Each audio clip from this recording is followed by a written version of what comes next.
The Silent Hunt, USS Archerfish and the Fall of Shinano.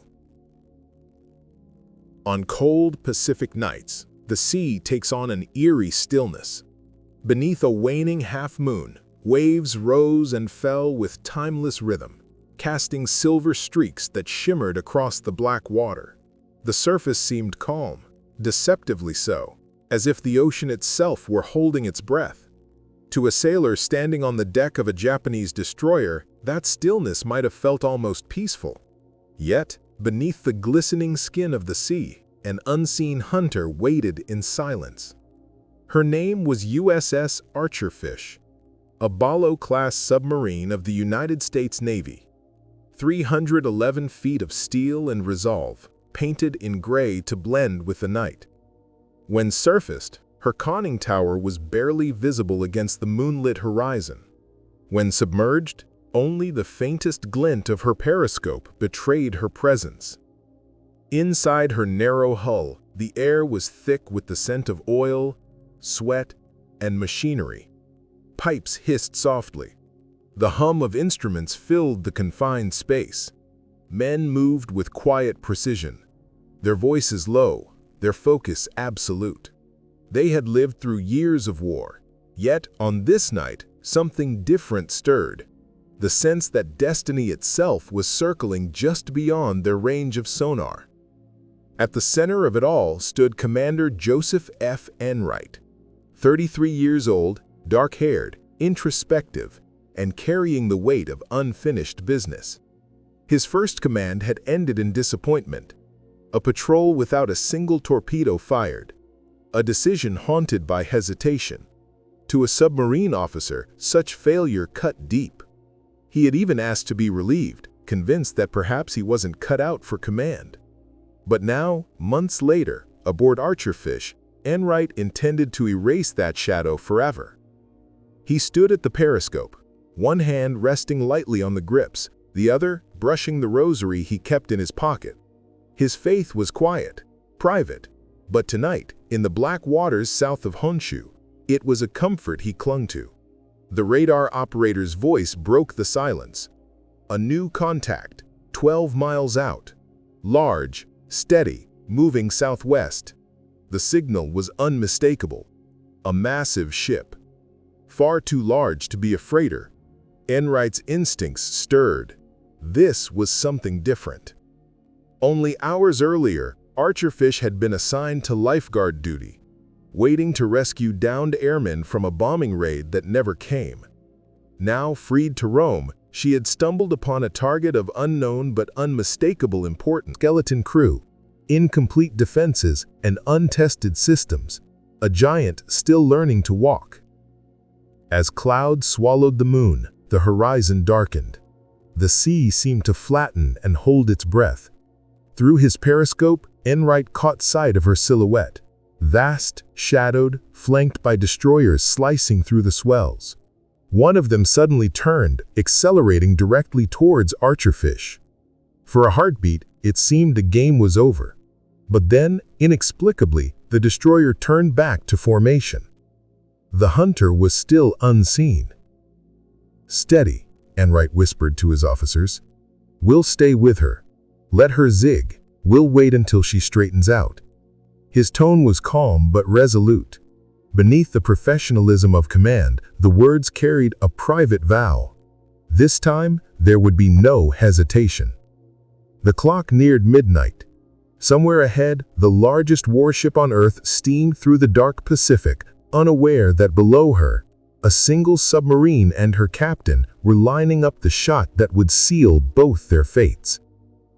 It was 1944, and the tide of the Second World War had already turned.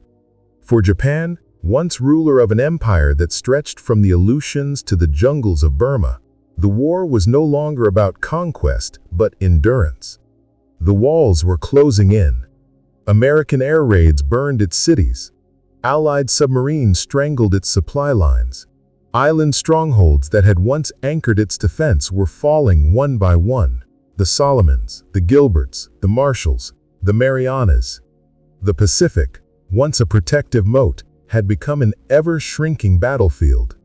Now, in these narrowing waters, the last giants of Japan's navy sailed into history, and beneath them waited the silent predators who would write the final chapter.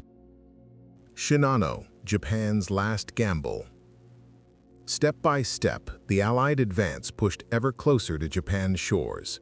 Every new landing tightened the noose, forcing the Imperial Army and Navy to fight from weaker and more desperate positions. Their resources dwindled, their lines stretched thin, and the morale that had once fueled expansion now began to erode. By mid-1944, the focus of the war had shifted to the Philippines. True to his famous promise, General Douglas MacArthur had returned, leading American troops through the islands of Leyte and beyond. To the north, Admiral Chester Nimitz commanded the massive fleets of the U.S. Pacific Navy, driving steadily toward Okinawa, the final stepping stone before the Japanese home islands themselves. The oceans that had once been Japan's domain were no longer safe. The Imperial Navy, once a symbol of dominance, now cowered before a silent new master, the American submarine. Beneath the waves, U.S. submarines prowled relentlessly, cutting the Empire's lifelines one convoy at a time. Vessels like the USS Archerfish turned the Pacific into a graveyard for Japanese shipping. Tankers carrying oil from the East Indies were destroyed faster than new ones could be built. Freighters loaded with food, steel, and ammunition vanished beneath the waves in plumes of smoke and oil. By the end of 1944, Japan had lost more than half of its merchant fleet, and the consequences were catastrophic. Factories stood idle for lack of raw materials. Fuel reserves dwindled to a fraction of what they had been. Even the most basic supplies, rice, metal, coal, grew scarce.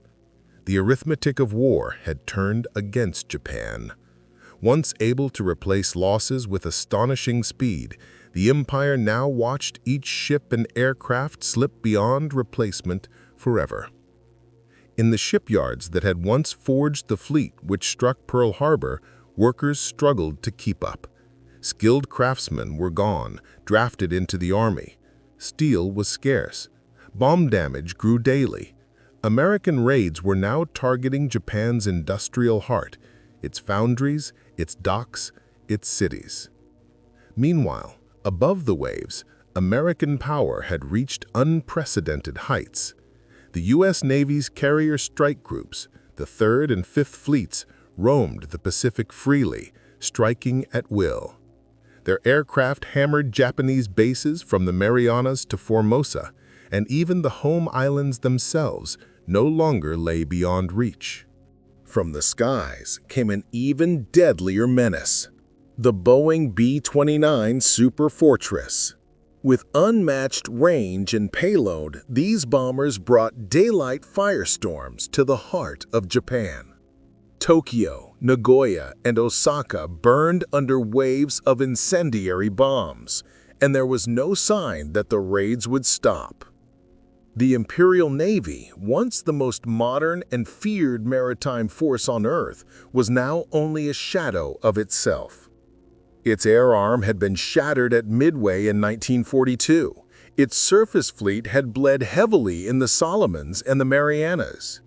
And in October 1944, during the monumental Battle of Leyte Gulf, the largest naval battle in history, Japan had made its final gamble, throwing everything it had left into a single desperate strike. The results were disastrous. The carrier Zuikaku, veteran of Pearl Harbor, was sent to the bottom. The mighty Musashi, sister ship to Yamato, was torn apart by American bombs and torpedoes.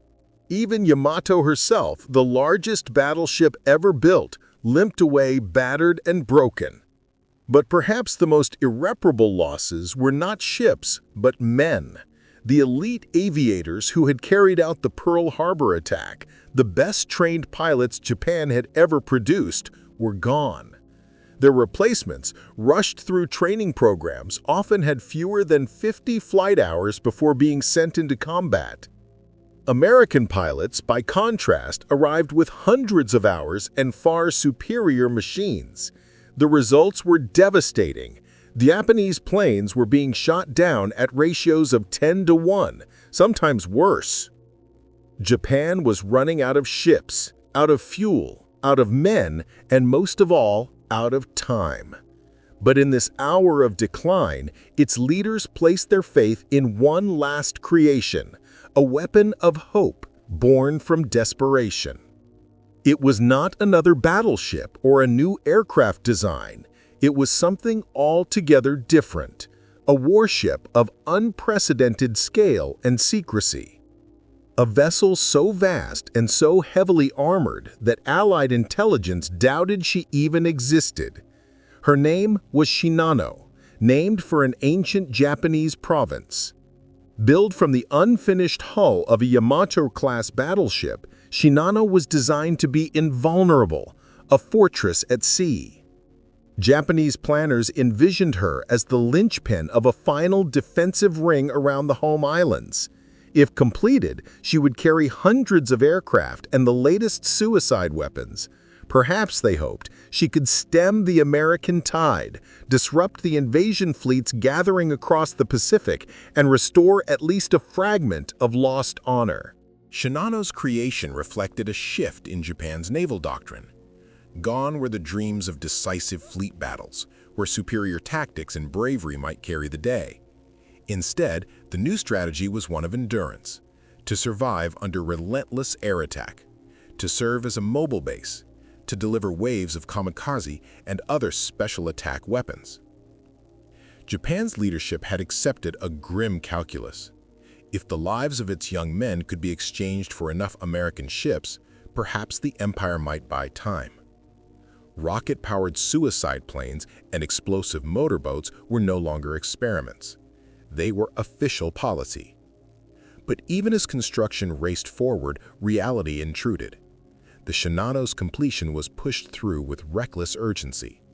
Workers labored 16-hour days, short of materials, short of experience, and short of hope. Corners were cut. Safety trials were skipped.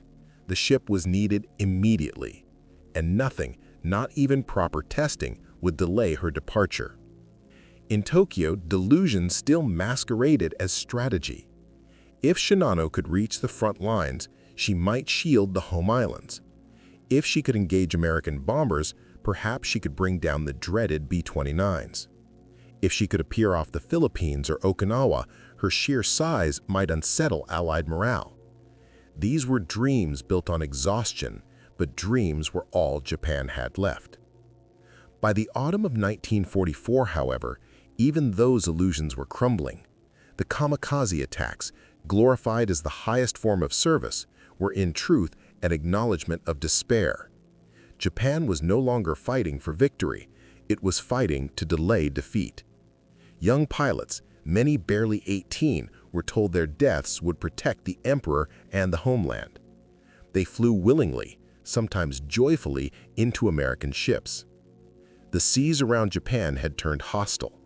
U.S. submarines prowled like wolves in coordinated wolf packs, stalking convoys and picking off tankers and escorts with deadly precision. By late November, as Shinano prepared to leave her shipyard, dozens of American submarines lay in wait outside Tokyo Bay. Patrol zones were carefully divided, each boat reporting contacts, each captain hunting unseen enemies in the dark. Most of those submarines would never know that a colossal secret warship was slipping through their sectors that night. But one of them would, and that single encounter would seal the fate of Japan's last great ship. By then, any clear-eyed observer could see the truth. The Empire of Japan had already lost the war. The only remaining questions were how long it would take to end, and how many lives would be consumed before it did. Yet for the men still fighting, building, and believing, surrender was unthinkable. They carried on, not out of victory's hope, but because there was no other path left. Shinano, the last giant of a dying empire. By the closing months of 1944, Japan's empire stood encircled and exhausted. The seas that had once carried its conquests now crawled with unseen hunters. Beneath the waves lurked American submarines, silent and deadly. Overhead, the skies glowed red with firebombs that turned cities to ash. Every port trembled under the expectation of invasion. And in the midst of that unraveling world, one colossal ship, Shinano, prepared to leave the safety of her harbor. She was unfinished, untested, and burdened with the impossible task of restoring a nation's fading pride. Awaiting her beyond the darkness was a single American submarine, commanded by a man who sought not glory, but redemption. Every mighty warship begins as a vision, a set of lines traced on blue paper, the promise of steel and supremacy. Shinano's origins were no different. Her story began as an idea in 1940, when the Japanese Navy still believed in the supremacy of the big gun. She was conceived as the third vessel of the Yamato class, a series of battleships designed to dwarf everything that floated under a foreign flag. At the height of Japan's naval power, these ships were symbols of industrial mastery and imperial ambition. The philosophy behind the Yamato class was rooted in a brutal logic. Japan's leaders knew they could never outbuild the United States in numbers, so they sought dominance through quality. Each Yamato was to be worth several enemy battleships in strength and endurance. Their hulls displaced over 70,000 tons. Their main batteries, 9 immense 18.1-inch guns, could hurl shells heavier than small automobiles across distances of more than 20 miles. Their armor was nearly impregnable, capable of absorbing hits that would tear lesser ships apart. These were not mere war machines, they were floating statements of intent, proof that Japan intended to rule the Pacific. The first two ships, Yamato and Musashi, were completed according to this grand design, each a fortress of steel and firepower. Shinano's keel, laid down at Yokosuka Naval Arsenal, was to follow in their wake. Her construction was marked by ceremony and national pride. Priests performed Shinto blessings. The emperor himself was informed of her progress. The country's finest steel was allocated to her hull, and its most skilled craftsmen worked the yards. On paper, she was to displace 72,000 tons, reach speeds of 27 knots, and carry the same monstrous guns as her sisters. To the Japanese people, Shinano embodied the pinnacle of naval engineering, a living testament to the empire's technological might. But wars have a cruel way of reshaping destiny. In June 1942, at Midway, Japan's dreams of invincibility were shattered. In a single catastrophic day, 4 of its frontline aircraft carriers, Akagi, Kaga, Soryogu, and Hiryu, were destroyed. With them perished hundreds of veteran pilots, the backbone of Japan's naval aviation. The loss marked a turning point in the Pacific War. From that day forward, Japan would never again seize the initiative. The battle also exposed an undeniable truth. Aircraft carriers, not battleships, now ruled the seas. The age of towering guns and armor was over. What decided wars now was reach, the ability to strike from the sky. In that new reality, Shinano, half-built in her slipway, suddenly belonged to a bygone era. Yet scrapping her was unthinkable. Too much steel, labor, and prestige had already been poured into her frame. Japan's naval architects faced a decision that would change history. Finish her as a battleship doomed to obsolescence, or transform her into something new. The answer came swiftly: Shinano would become an aircraft carrier, the largest the world had ever seen. Her conversion was nothing short of revolutionary. A hull designed to carry turrets and thick armor had to be reborn as a floating airfield. Engineers restructured her inner decks, transforming ammunition magazines into hangars and fuel bunkers into workshops.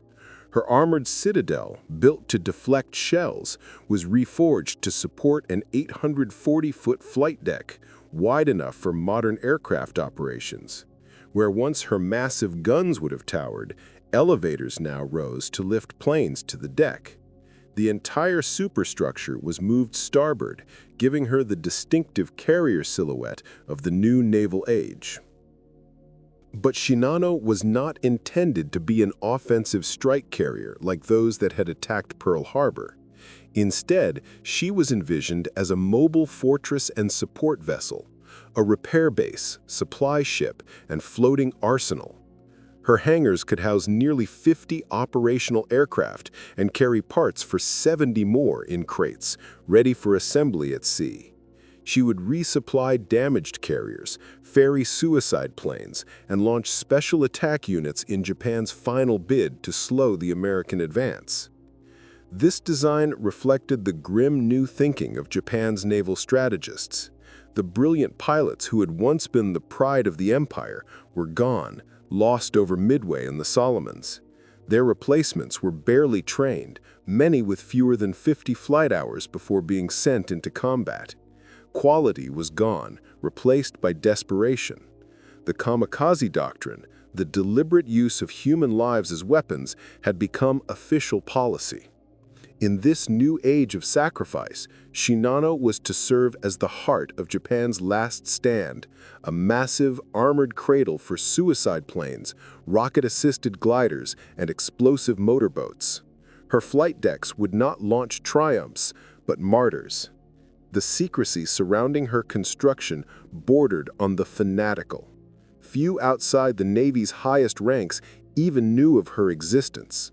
Workers at Yokosuka labored in long shifts under strict silence. Security patrols watched the docks day and night, and all blueprints were kept under armed guard. The ship's name itself was hidden from official reports, known only to a select few within the Imperial Command. Shinano was born of ambition, remade by necessity, and doomed by circumstance.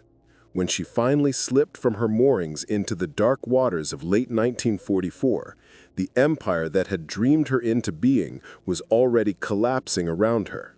Her massive frame embodied everything Japan had once believed about war: power, endurance, and divine destiny. But the seas she entered no longer obeyed those rules. Beneath them waited silent predators, and above them loomed a future no armor could withstand. Shinano. Secrets beneath the concrete sky.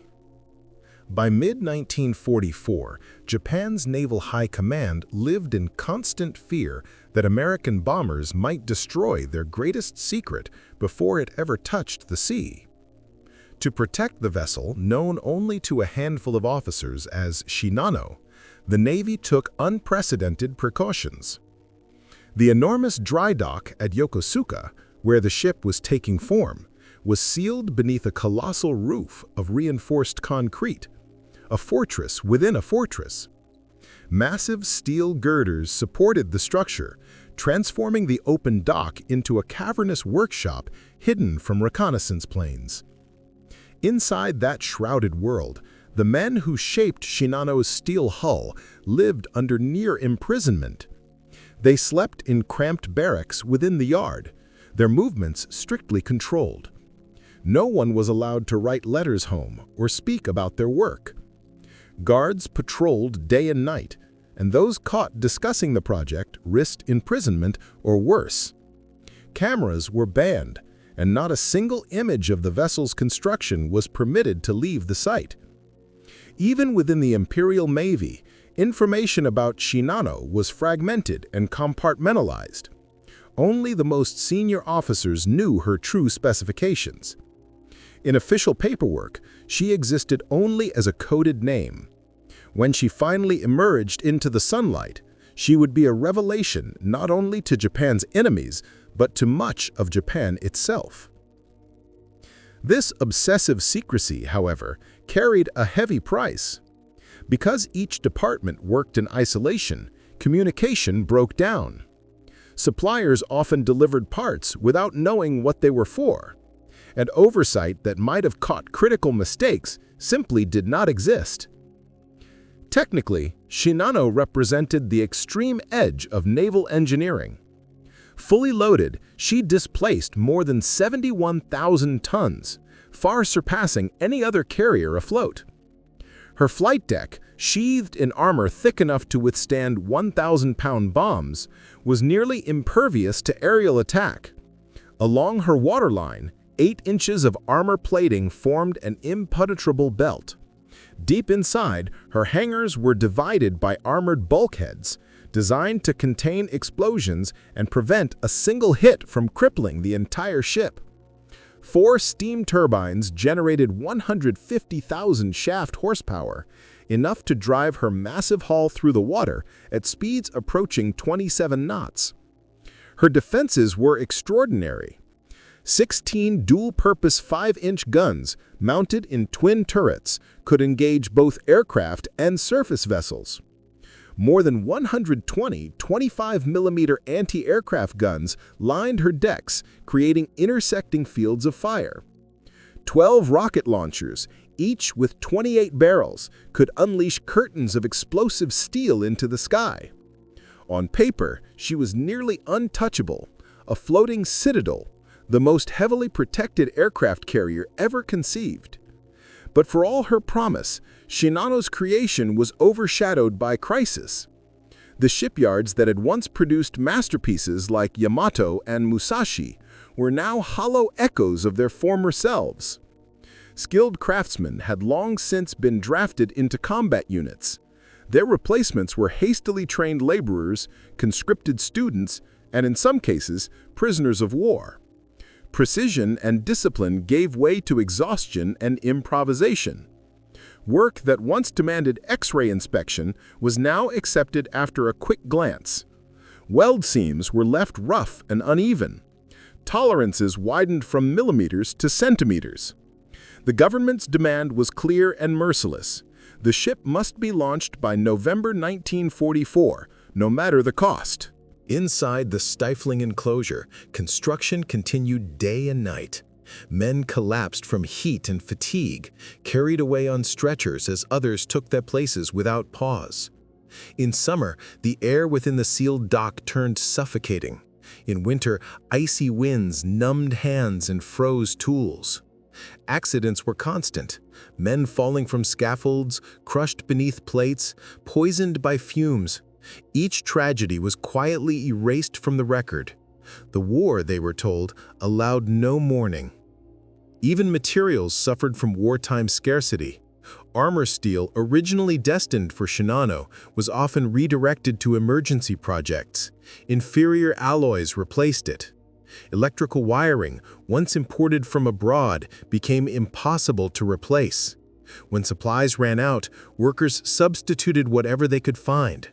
Redundant systems were stripped away, leaving critical machinery vulnerable.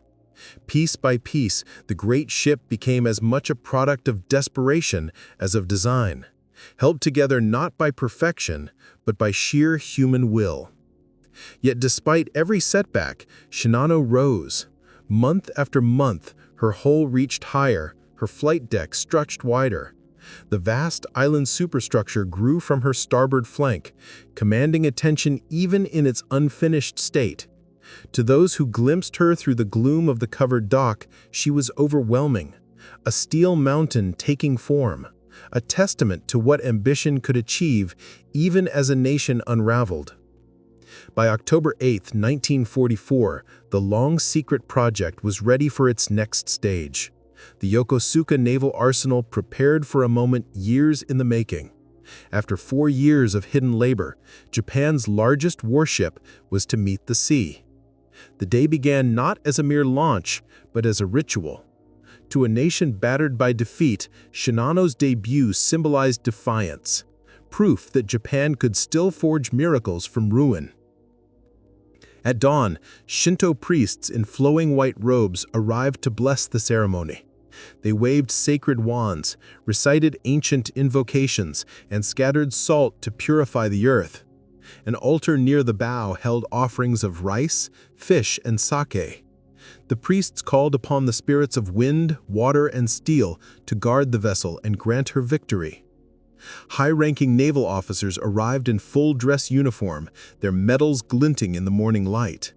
Representatives of the imperial household stood among them. The exhausted shipyard workers, given clean clothes for the first time in months, lined up in rows, pride briefly replacing fatigue. Bands played martial hymns. Flags adorned every structure. Above them, workers had removed part of the great concrete roof, allowing sunlight to strike Shinano's silver-gray hull for the first time. At precisely 10:30 a.m., the command was given. Valves opened and seawater began to flow into dry dock number 6. The water rose steadily, glistening along the ship's flanks. Spectators held their breath as the level climbed inch by inch. Then, without warning, the impossible happened. With a deafening roar, the caisson gate separating the dock from Tokyo Bay gave way. The steel barrier that held back the sea buckled under pressure and collapsed. In an instant, a torrent of water thundered into the dock. The sound was apocalyptic, a wall of ocean crashing inward. The Shinano, instead of floating free as planned, was hurled forward by the violent surge. 70,000 tons of steel were flung across the dock like a toy. The ship's bow smashed into the far wall with a shattering impact that sent tremors across the shipyard. Windows broke half a mile away. Mooring cables snapped like thread, whipping through the air with lethal force. One struck a worker, killing him instantly. Another crushed 3 men against a crane. The ship careened back, its stern crashing into the dock's side. For long moments, Shinano thrashed like a living creature, a massive pendulum of destruction, crushing everything in its reach. Panic erupted. Workers fled in every direction, some leaping into the rising flood to escape the swinging hull. Officers screamed orders that vanished beneath the thunder of water and tearing metal. Within minutes, the dock that had sheltered Japan's greatest secret became a maelstrom of chaos and death. And yet, through all the destruction, the ship endured. Battered but afloat, Shinano had survived her own birth, a violent omen for what awaited her beyond the safety of the shore. The cursed launch. What had been planned as a moment of national pride collapsed into chaos. The carefully orchestrated launch of Shinano, intended as a symbol of Japan's endurance, descended instead into confusion and destruction. The brass band's instruments lay scattered across the pier. Banners and flags were ripped apart by the sudden surge of water, and the Shinto altar, meant to bless the ship, was reduced to shattered fragments. When the violent turbulence finally subsided and the massive hull steadied in the water, investigators began to take stock of the damage. To everyone's astonishment, the great vessel herself had survived the ordeal largely intact. The hull was dented, railings bent, fittings torn loose, and the paint scored with scars, but her core structure had endured. The same could not be said for the people who had attended her launch. 17 men were dead, 43 wounded. Some were crushed beneath falling machinery, others swept into the sea and never seen again. But the most lasting wound inflicted that day was not physical, it was spiritual. In Japanese shipbuilders and sailors, ships were never regarded as mere machines. They were living entities, embodiments of spirit and purpose that required reverence. The disaster at Shinano's birth was viewed as an omen of misfortune. Whispers spread quickly through Yokosuka Naval Yard and beyond. The sea itself had rejected her, and the gods had turned away. Men spoke in hushed tones, claiming the ship had taken lives before she even touched open waters. The word karmi, the curse of the spirits, became inseparable from her name. A shadow over the crew. Captain Toshio Abe, newly appointed to command the carrier, refused to indulge the rumors. A disciplined officer and veteran of Midway, Abe dismissed superstition as weakness. In a stern address to his officers and men, he declared, "Steel knows no spirit, engines have no soul, victory comes from discipline and skill." His words were clear, logical, and utterly unconvincing. He could see it in their faces: doubt, fear, and resignation. Many of his sailors turned to their own rituals for protection. Small offerings were left at Shinto shrines, and quiet prayers were whispered into the wind before duty. Despite Abe's attempts to silence the talk of curses, the belief persisted like rust beneath fresh paint. Repairs to the ship's damaged hull were conducted in haste. Plates were welded over twisted sections, beams straightened, surfaces repainted, outwardly restoring her grandeur. Within 3 weeks, the visible scars were gone. But the men who had seen the launch could not forget the image of the giant ship bucking violently against her restraints, the screams of the crushed, and the sickening sense that something unnatural had occurred. Construction resumed at a desperate pace. The looming November deadline pressed down on the workforce like a commandment. Corners were cut, inspections abbreviated. Watertight doors were tested by sight, not by pressure. Electrical systems were given only superficial checks. The guiding assumption became that appearance equaled readiness. The same urgency infected the crew's formation. Normally, a carrier's complement would train together for months before ever setting sail. They would learn to operate as one body, anticipating each other's moves, mastering the complex art of damage control, sealing compartments, managing pumps, and fighting fires in darkness and chaos. But Shinano's crew had no such luxury. Men were gathered from every available source: veterans of sunken ships, inexperienced recruits barely out of training, and civilian laborers pressed into naval service. Few shared a common background. Some barely understood one another's dialects. Drills became confusion made visible. Orders were lost in translation, equipment misplaced, and sailors found themselves wandering unfamiliar corridors deep within the ship's labyrinthine hull. Rumors of the curse returned in force. Some men feigned sickness, others requested transfer, a few even injured themselves to avoid sailing on her. The ship's Buddhist chaplain performed blessing after blessing, hoping to cleanse the vessel's spirit, but each ceremony only fueled suspicion. "If there is no curse," men whispered, "why do we need so many prayers?"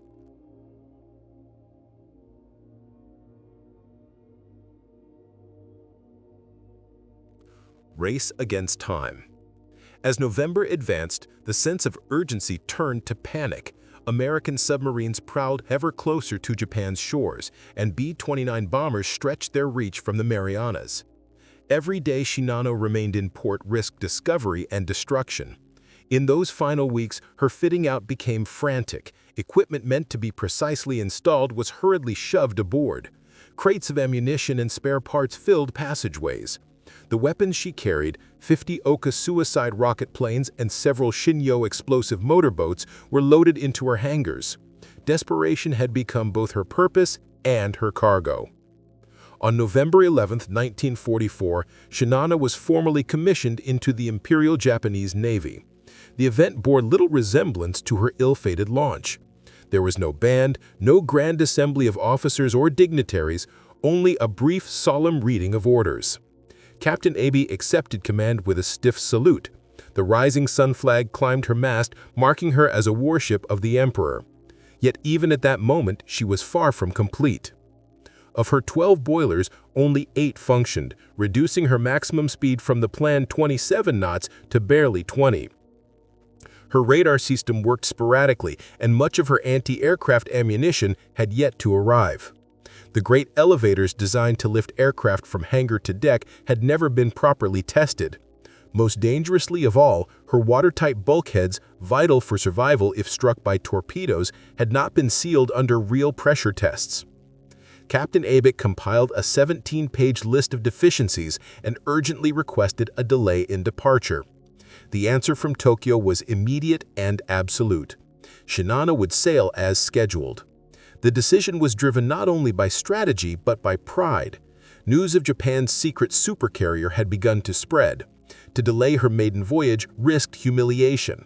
She had to be seen as a symbol of power, not another unfinished relic awaiting ruin from the sky. The crew prepared with mixed emotions, pride in serving aboard the largest warship ever built, and dread at the thought of taking her to sea untested. Letters home were written quietly. Belongings were stowed. Some men sought peace at local shrines. Others sought it in bottles of sake. Only 3 destroyers would escort her: Isokaze, Yukikaze, and Hamakaze. All had seen hard service and bore the scars of earlier battles. Their sonar and radar systems were unreliable, their hulls worn, but they were all Japan could spare. For the world's largest carrier, it was meager protection. At dusk on November 28, 1944, Shinano came alive. Steam hissed from her boilers. Navigation lights flickered on. Captain Abe studied his charts one final time on the bridge. The route seemed simple: remain close to shore to evade submarines, sail by night to avoid bombers. At 6 o'clock, the mooring lines were cast off. Tugboats eased the giant from the pier. Slowly, then steadily, her propellers churned, and Shinano moved under her own power for the first time. Despite her hurried berth and hidden flaws, she was breathtaking. 900 feet of armored steel gliding across the dark water, her flight deck towering 60 feet above the surface. She displaced more than any ship afloat, a testament to Japanese engineering, if not to its judgment. The 3 destroyers took their positions, Isokaze leading, Yukikaze and Hamakaze flanking. Together, they slipped through the harbor defenses and out into the Pacific. As they passed beyond the submarine nets, several sailors noticed something drifting on the surface ahead. A dead albatross, wings spread wide in eerie stillness, pale feathers gleaming under the moonlight. Many took it as yet another omen. Far to the south, 30 miles away, the American submarine USS Archerfish was beginning her night patrol. She had originally been stationed for aircrew rescue duty during a bombing raid that never took place. Freed from her assignment, Commander Joseph Enright surfaced his vessel to recharge batteries and refresh the stale air below decks. The sea that night was calm, the moon faint, ideal conditions for a hunter beneath the waves. At 8:48 p.m., the radar operator aboard Archerfish broke the silence. Contact, bearing 020, range 12 miles. The radar screen showed a massive, steady target moving southwest at 20 knots. Enright rushed to the bridge, lifted his binoculars, and stared into the darkness. On the faint horizon, a vast shape loomed, flanked by smaller escorts. His heart began to race. Whatever that thing was, it was big. The hunt in the darkness. This was no merchantman lumbering through the night. Everything about the contact, its speed, its size, its escorts, signaled that the Americans had found something extraordinary. Commander Joseph Enright, standing tense on the bridge of USS Archerfish, gave a calm but decisive order. Battle stations. Throughout the submarine, the atmosphere changed instantly. The soft hum of machinery gave way to movement and murmured commands. Sailors slid into their posts, routines drilled by countless exercises taking over. In the forward torpedo room, men checked firing circuits and gyro settings. In the control room, navigation teams bent over plotting boards, pencils scratching furiously as bearings and ranges were recorded. Beneath the still surface of the Pacific, the hunt had begun in earnest. But Enright faced an immediate challenge. The unidentified target was racing through the water at 20 knots, a full knot faster than the submarine could manage on the surface. By simple mathematics, the American boat shouldn't have been able to close the distance at all. Yet Enright understood that Japanese warships, wary of submarine ambushes, rarely sailed straight. They zigzagged in irregular patterns, maneuvers that could, for a patient hunter, reveal a rhythm and open fleeting chances. If he could read those turns and anticipate them, he might just intercept the quarry that was now slicing through the moonlit sea. For over an hour, Archerfish ran at her limits. Her 4 diesel engines roared in unison, forcing the steel hull to tremble from stem to stern. Spray washed over the deck, hissing against the periscope housing as the submarine clawed at the waves. In the sweltering engine room, the heat soared above 120 degrees Fahrenheit. Men worked stripped to the waist, faces slick with sweat, gulping brief mouthfuls of fresh air on deck before diving back below. The Captain's Dilemma. On the bridge of the Shinano, the American submarine did not go unnoticed. Her radar was far from perfect, but it still picked up a surface contact several miles astern. Captain Toshio Abe, already wary of submarines infesting Japanese coastal waters, reacted with cold efficiency. He expected to be hunted. What mattered was how he responded. Signal the escorts. Enemy submarine, bearing 170, distance 8,000 meters. It was a complicated tactical picture. Though she was the largest warship afloat, Shinano was also one of the most vulnerable. She carried no aircraft to scout ahead, and her own sonar was not yet operational. Protection depended entirely on her 3 escorting destroyers, all of which were battle-worn and only partially repaired. Their sonar systems were unreliable, and their depth charge racks were half empty, shortages that plagued the entire Japanese fleet in 1944. Abe weighed his choices carefully. If he ordered the destroyers to pursue the contact, they would leave Shinano exposed to unseen threats. American wolf packs often used one submarine to lure escorts away while another delivered the fatal strike. But keeping them close carried its own risk. A persistent pursuer could shadow the formation, sending constant updates to other submarines or aircraft. After a moment's thought, Abe chose prudence. Maintain formation. Execute zigzag pattern number 7. The helmsman complied. The carrier's enormous frame began a sequence of calculated course changes: 45 degrees to port, steady for 10 minutes, 60 to starboard, 8 minutes, then back to her main heading. The maneuver was a textbook defense against submarine attack, but it came at a price. Speed fell, distance stretched, and fuel consumption rose. More critically, the repetition made the pattern predictable to a skilled opponent. Geometry of death. Inside Archerfish, the plotting room became a place of silent concentration. Lieutenant Commander Robert Bubjinski, Enright's executive officer, leaned over the chart table, tracing each turn of the Japanese ship. She's following a standard pattern. If we cut across her legs, we can shorten the distance. What followed was a deadly contest of mathematics and patience. Each time Shinano turned, she temporarily opened the range. Each time she steadied, Enright steered a shorter, diagonal path, shaving miles from the pursuit.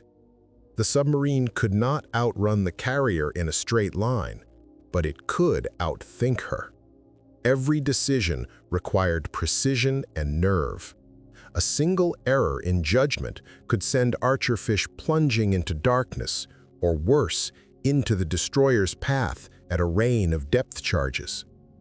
Shortly before midnight, Shinano's own vulnerabilities began to reveal themselves. Deep in her engine room, the bearing on one of her starboard propeller shafts began to overheat. The massive machinery, spinning at high speed, created friction that her incomplete cooling system couldn't handle. Gauges climbed into the danger zone. The engineering officer, faced with the impossible balance between mechanical safety and survival, reluctantly ordered a reduction in speed. The carrier slowed from 20 knots to 18, a small change on paper, but critical in practice. On Archerfish, the sonar operator immediately noticed the difference. "Target slowing," he reported. Enright's expression tightened into a faint, knowing smile. The balance had shifted. The American submarine could now not only maintain contact, but creep steadily closer. Cracks beneath the surface. Meanwhile, Shinano's zigzagging took a growing toll on her untested structure. The constant rolling and vibration strained her hastily completed welds. Electrical lines flickered, plunging compartments into partial darkness. Ventilation fans failed, and the lower decks grew unbearably hot. In the engine rooms, sailors rotated in 20-minute shifts to avoid collapse from heat exhaustion. More troubling still, water began seeping through hairline cracks in the seams below the waterline. The leaks were minor, but ominous, proof that the giant vessel was not yet ready for the punishment of the sea. Pumps were activated, but some refused to start. Others broke down after minutes of use. The ship's engineers fought to keep pace, their reports to the bridge growing more grim by the hour. Captain Abe studied each message, the weight of command pressing heavily on him. He could order another reduction in speed, easing the strain, but giving the enemy more time to maneuver. Or he could press on, risking greater damage for the sake of distance. He compromised once again. Speed reduced to 16 knots, zigzag pattern eased. By 2 in the morning on November 29th, the grim chase had stretched more than 5 hours. Archerfish had closed the range to about 7,000 yards. Too far for torpedoes, but close enough to shadow the giant carrier like a ghost. Exhausted though they were, the submarine's crew could feel the tension building towards something inevitable. Enright studied the updated plot with unwavering focus. Despite the constant weaving, Shinano always returned to the same general heading, southwest, course 210 degrees, bound for Kure. If he could move ahead of that line and wait, he could strike when she steadied again. "Take her down to radar depth," he ordered. The submarine eased below the surface, leaving only her radar mast above the waves. Her pace slowed, but she became almost invisible, a predator hidden beneath the black water, following by sound and instinct. On Shinano's bridge, nerves were fraying. Hours had passed with the Phantom submarine still on their trail. Some officers speculated that it was calling in reinforcements. Others feared they were being driven into a coordinated trap. Captain Abe dismissed the talk publicly, though even he felt unease. American submarine tactics had grown ruthless and sophisticated. Then, just before 3 a.m., chance intervened. The destroyer Isokaze, leading the formation, reported what her lookouts thought was a periscope off the starboard bow. Without waiting for confirmation, her captain ordered full speed and turned sharply toward the contact. The destroyer surged ahead at 35 knots, slicing the dark sea with a white bow wave. Aboard Archerfish, alarms flared. "High-speed screws approaching, bearing 340, closing fast," shouted the sonar operator. Enright had seconds to choose: dive deep and risk losing the target forever, or stay shallow and risk detection. He chose a middle ground, a rapid descent to 150 feet, shallow enough for a quick recovery. "Rig for silent running, rig for depth charge," he said quietly. The submarine shuddered as the destroyer thundered overhead. The sound of its propellers filled the hull, a metallic roar that set men's teeth on edge. Every sailor waited for the explosion that might come next, but none did. The destroyer had found nothing, and worse, had disobeyed orders by breaking formation. Minutes later, Isokaze received a terse signal from Shinano, returned to station immediately. As she rejoined the group, Enright brought Archerfish cautiously back to periscope depth. There, still silhouetted faintly against the dim horizon, was Shinano. The moment he had waited for all night had arrived. The range had closed to just 4,000 yards. At 3:15 a.m., the carrier steadied once more on her base course. 210 degrees, speed 16 knots. Broadside to the submarine. Perfect firing conditions. Short range, slow speed, maximum target area. The hunter was ready. Through the dim green glow of the periscope eyepiece, Commander Enright studied the shape that filled his viewfinder, an enormous warship, so vast it seemed to blot out the horizon itself. What he saw was unlike any vessel in the recognition manuals. The hull was smooth and high, her bow strangely rounded, and the superstructure rose from the deck like a steel monolith. Portholes gleamed faintly along her flank, and faint silhouettes of her escorts flickered against the restless sea. Enright quickly sketched what he observed. This was no ordinary carrier, it was a leviathan. "Final bearing, prepare all tubes," he said quietly. In the forward torpedo compartment, the crew moved with mechanical precision. 6 Mark 14 torpedoes waited, their brass propellers glinting in the red light. These weapons, once notorious for faulty detonators and unreliable depth settings, had been improved after years of wartime trial and error. Now each contains 600 pounds of torpex, an explosive strong enough to tear open the side of any ship afloat. Enright gave his final instruction: set depth, 10 feet. A shallow run designed to strike high on the hull, where structural damage would cripple stability rather than merely flood compartments. In the control room, the fire control party entered the final data: target speed, course, range, and angle on the bow into the mechanical brain of the submarine, the torpedo data computer. Dials spun, gears clicked, and after a tense silence, the firing solution locked into place. Every variable had been checked twice. This would be their one and only chance. Fire 1. A deep, metallic thud reverberated through Archerfish as compressed air ejected the first torpedo into the sea. Seconds later, the whir of its twin propellers faded into the distance. Fire 2. Fire 3. Fire 4. Fire 5. Fire 6. Each launch was spaced by 8 seconds, a steady rhythm of destruction.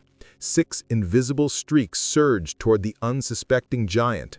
They ran hot, straight, and true, their wakes faintly shimmering in the moonlight. Aboard the Japanese carrier Shinano, a lookout shouted the alarm too late. "Torpedo! Starboard side!" Captain Abe on the bridge barked for full rudder, but the immense ship answered sluggishly. She had barely begun her turn when the first warhead struck home. The explosion ripped upward in a pillar of white water that dwarfed the flight deck. The carrier shuddered violently. Before her crew could comprehend what was happening, a second detonation followed, then a third, then a fourth.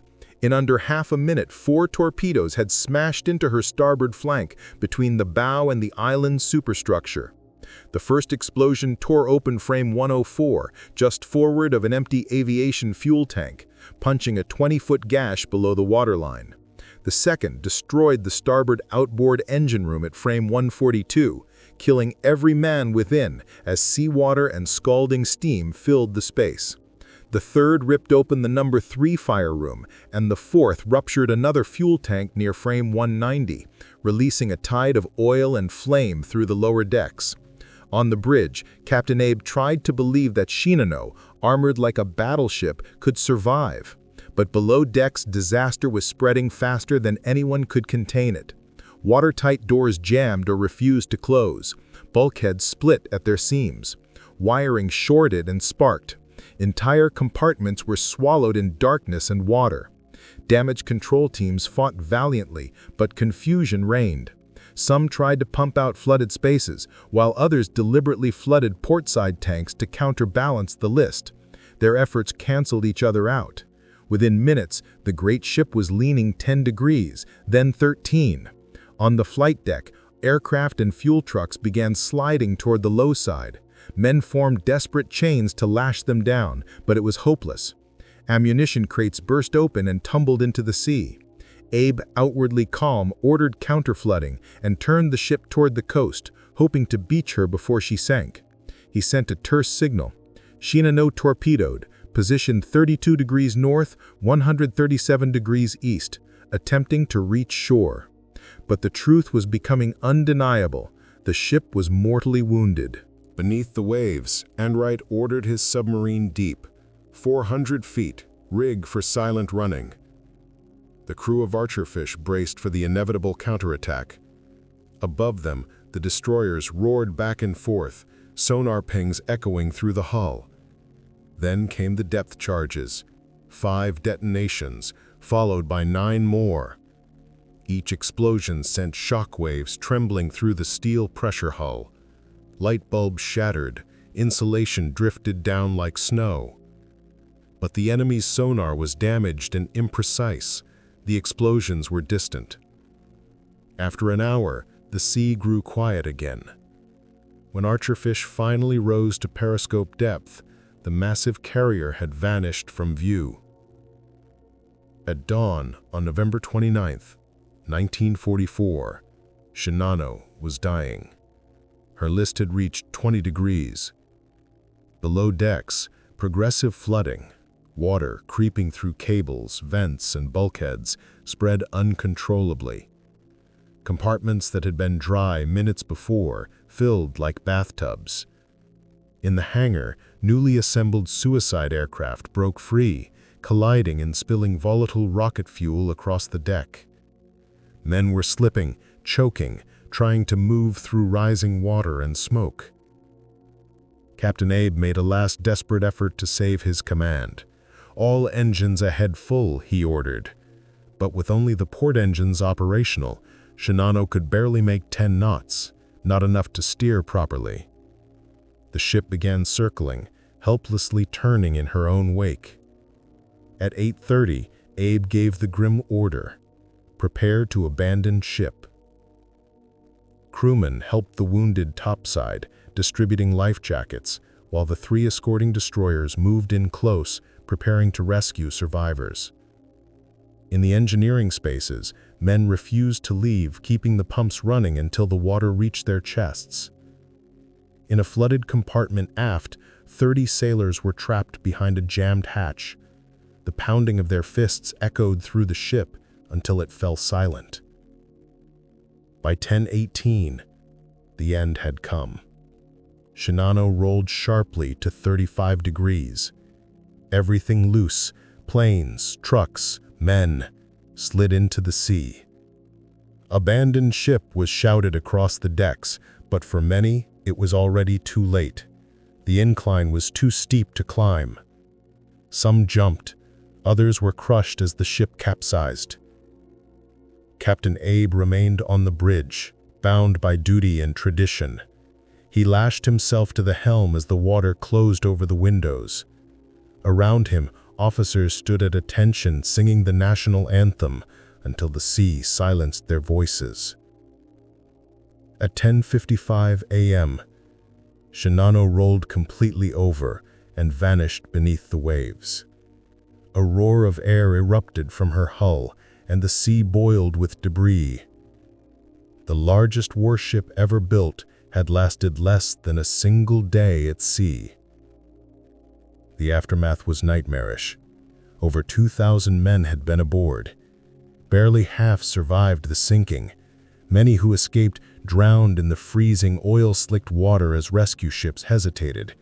Some captains, hardened by war, saved only officers or those who appeared calm, leaving panicked sailors to perish within sight of help. When the ordeal ended, 1,080 men were rescued. 1,435, including Captain Abe and most of his officers, were gone. One of the deadliest single-ship losses of the Pacific War. For Japan, the disaster was unthinkable and had to remain hidden. Shinano's very existence had been classified. Her destruction was buried under secrecy. Survivors were sworn to silence. Families told only that their loved ones had died in action. No public announcement was ever made. To the Japanese people, Shinano had never sailed. Yet the truth could not stay buried. American cryptanalysts soon intercepted coded transmissions mentioning a sunken vessel named Shinano at coordinates matching Archerfish's patrol report. Intelligence officers were mystified. No such ship was listed in Japanese naval registries. When Enright finally reported his sinking, describing a carrier of unprecedented size, many in Washington doubted him. Only after the war would the full story emerge, that one submarine, in a single perfect strike, had sent to the bottom the largest warship ever to sail. The Fall of Shinano, a documentary retelling. When Commander Enright filed his after-action report, naval intelligence officers responded with disbelief. According to their data, Japan possessed no aircraft carrier of the scale he described. Analysts assumed he had encountered something smaller, perhaps a medium carrier of roughly 28,000 tons. His claim was accepted only in part, noted as impressive but exaggerated. It would take the end of the war and the opening of Japan's naval archives to reveal just how wrong those assessments were. The ship Enright had sunk was Shinano, a vessel unlike any other afloat. Fully loaded, she displaced nearly 72,000 tons, larger than any aircraft carrier yet constructed, and to this day, the greatest warship ever destroyed by a submarine. What it seemed improbable in 1944 turned out to be astonishingly true. Enright's judgment, questioned in life, was vindicated by history. The story of Shinano's brief existence endures not merely as a naval episode, but as a mirror reflecting the ambitions and errors of an empire at war. She embodied Japan's belief that a single decisive weapon could alter the course of conflict, a belief that collapsed with her loss. Her sinking was not just a tactical defeat, it was a parable of misplaced faith in might over method, of engineering brilliance undermined by rushed completion and flawed doctrine. Throughout the Pacific conflict, Japanese strategy was guided by the vision of the decisive battle, one overwhelming engagement that would annihilate the enemy fleet.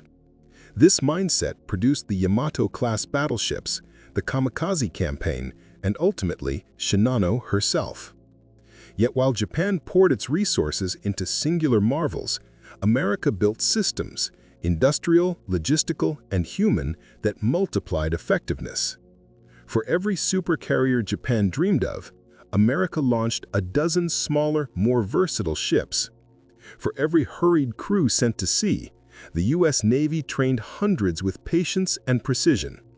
The outcome, in hindsight, was inevitable. Technically, Shinano's destruction also revealed uncomfortable truths. Immense size without reliability invites catastrophe. Armor cannot compensate for poor damage control or incomplete systems. The real strength of any ship lies not in the thickness of its steel, but in the discipline, skill, and coordination of the people who serve within it. Shinano's plans were sound. Her construction, tragically, was not. She left the yard unfinished, untested, and unready, a colossus with the heart of a prototype. For the U.S. submarine force, her loss was validation. It proved that persistence and stealth could achieve what fleets and air wings could not. Submarines, small, inexpensive, manned by less than 100 sailors, had demonstrated their power to cripple the enemy's most prized vessels. The silent service, once dismissed as secondary, emerged from the Pacific War as a strategic weapon in its own right. And for Enright himself, the encounter with Shinano became the defining chapter of his career. Previously haunted by a failed patrol, he had returned to command determined to redeem his record. The success of Archerfish brought him not only the Navy Cross, but also personal vindication. His triumph was less about sinking a giant than about conquering doubt. In doing his duty, despite past setbacks, he became an emblem of perseverance within the Navy, a reminder that failure need not be final. Yet, beneath the statistics and heroism lies the tragedy of human cost. Over 1,400 Japanese sailors perished with Shinano, many of them barely trained, most barely understanding the ship they served on. They died in flooding compartments, trapped behind jammed bulkheads, or swept from tilting decks into oil-choked seas. Few had volunteered, fewer still believed in the victory they were told to fight for. Their deaths achieved nothing tangible. Shinano never launched a single aircraft, never engaged an enemy, never fulfilled the grand promise of her creation. Today, the remains of the carrier lie more than 4,000 meters below the surface, near Cape Omazaki. She rests upside down, her massive flight deck pressed into the seabed, her hull slowly surrendering to pressure and time. What was once Japan's proudest secret is now a silent monument to industrial overconfidence. The deep has claimed her, but not her lesson. In every collapsed frame and corroded rivet lies a warning that strength without preparation is illusion, that no marvel of design can substitute for readiness. Modern strategists still study her fate. In an era of nuclear-powered carriers and missile-laden submarines, the principles remain constant. Complexity demands mastery. Size requires maintenance. Even the mightiest vessel is only as capable as the system that supports it. Shinano's story also illustrates the invisible hand of chance that shapes warfare. Had she departed a few hours earlier, had Archerfish been assigned a different patrol sector, had the torpedoes malfunctioned, as so many once did, the record of history might read very differently. Victory and disaster often hinge on moments as fleeting as a radar echo. In the decades following the war, the duel between Shinano and Archerfish entered naval legend. Books and documentaries revisited the encounter, and historians dissected every decision made that night. Survivors, on both sides, added their memories to the record, filling in the human details that official reports could never capture. Enright continued to serve, eventually retiring as a rear admiral. He seldom spoke publicly about the sinking. When pressed, he would only say, "We did our job. The torpedoes ran true. We were lucky." Those few words held an ocean of meaning: acknowledgement of duty, gratitude for fortune, and quiet pride in redemption. The men of Archerfish held reunions for years afterward. Gray-haired now, they would gather to recall the long pursuit, the calm voice of their commander, the moment of impact that shook the sea. But they also remembered the men aboard Shinano, not as enemies, but as sailors bound by the same dangers. War had divided them. Time made them brothers in fate. When Japan's wartime secrecy finally lifted, a few of Shinano's survivors came forward. Their recollections spoke of panic, confusion, and courage amid chaos. The thundering explosions, the list of the ship, the haunting image of Captain Abe standing at his post as the bridge filled with water. They remembered comrades who pushed others towards safety, who gave away life jackets, who vanished beneath the waves without a word. For Japan, Shinano came to symbolize the final, desperate phase of the war, a period when immense sacrifices yielded no strategic gain, when pride replaced prudence. Her loss marked the end of the dream that one grand weapon could restore lost power. To the United States, the sinking carried another message: that ingenuity and resolve could triumph over brute strength.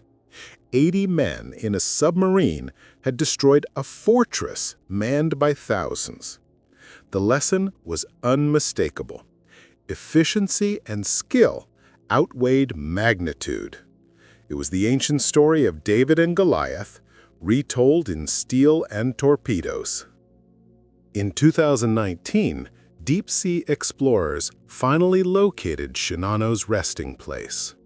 The sonar images revealed a ghostly shape preserved by the cold and dark.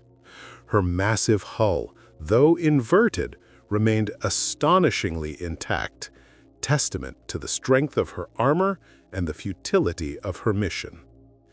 The ocean, indifferent and eternal, keeps her secrets well. As new generations of nations compete to build ever larger warships, the ghost of Shinano lingers, a quiet caution from the deep. Technology has advanced, but the same flaws endure: haste in construction, overconfidence in machinery, neglect of the human factor. Her story warns that progress without discipline is perilous. Perhaps the final moral of Shinano's voyage is universal. In war, as in life, greatness does not guarantee survival. The outcome often belongs not to the strongest or the swiftest, but to the prepared, the patient, and the fortunate. On that cold November night in 1944, two vessels crossed paths in the vast Pacific. One, a floating fortress, the other, a hunter of modest means. By sunrise, the ocean had claimed its prize. The encounter lasted only minutes, yet its echo continues through history. A reminder that power alone is never invincible, and that even the mightiest creation can vanish into silence beneath the sea.